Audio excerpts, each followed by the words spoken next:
Thế giống này. Thế bởi vì ta sẽ nói tất có tỏ. Thế nào bây giờ mình thêm một gì. Mình để tất cái nó tí nữa.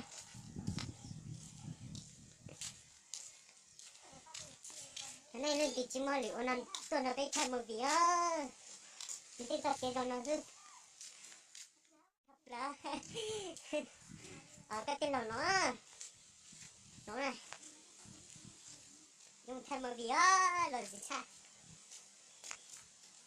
Thế rồi này sẽ đó này. Cái kia của mà cho nên mình sẽ lấy một thay rồi mình chặt. Thế rồi na, thì sẽ biết tất thay một gì. Của ấy tụi mình nhỏ đó, nên sao nào. Ấy tớ tụi mình nhỏ số, dùng có cha nữa. Mình nhỏ này cụ tụi bạn này ya dù lọ. Thế thay một gì à. Bọc phố, tụi mình đi số. Nó tụi nó ấy cho, chỉ lúc cha. Thế rồi này sẽ đó na. Ủa mới thả tên thả mà. Còn có sẽ quan trọng là có trong tỷ số là chỉ sai một thằng có một cái lý do đó. Vì nó này đi rồi mình vừa sẽ người ta thì muốn tên thả mà. Cái cái chỉ muốn đi sẽ lý do đó. Xong sẽ đó. Có một lý do đó. Có một cái thằng đó. Để cũng muốn. Một giống có to. Nhớ sao cái xe đây.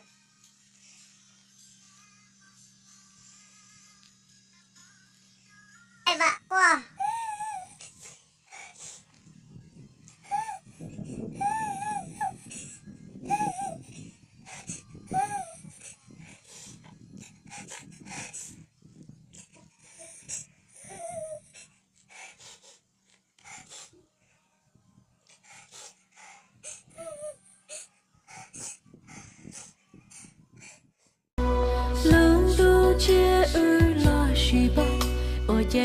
Chỉ chế ư sĩ tao chỉ nữ con trai cu một lần nhớ trở hậu cu luôn anh nó sao yuan ya có mu giờ nó tự cu luôn anh thiê mu giờ nó cơ giờ có lu xia mò ta li cu y lên nhớ chỉ bao nhiêu.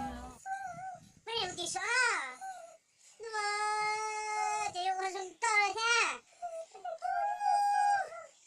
Thật quá. Có tôi làm mùi này, có là nhá nói là thật quá. Để mình tìm tôi đây. Mình chia.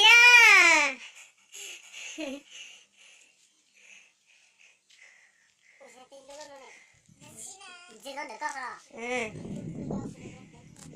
Oppi. 런치마. 런치라.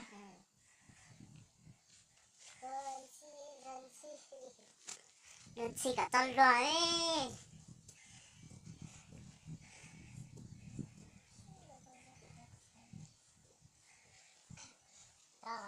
또 와.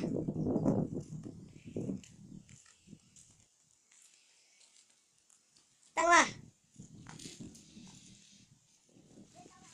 누나 배도 시시로나 차플라래.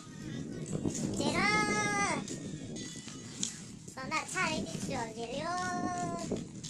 너무 되냐 너라. 지금 뭐 되냐. 너라나 뿌라 뿌뿌. 실랑제리나. 언제라 너 뒤져만. 이거 chào. Chắc mình tôn cho để lúc chơi gì để có mình nhận tí cha đó để có này quả này nè sao không hết rồi nhân giống đi đây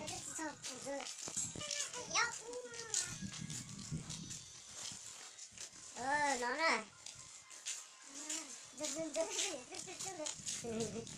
đây có này quả nè đây cho mình nhỏ nhá để đọc khó rồi.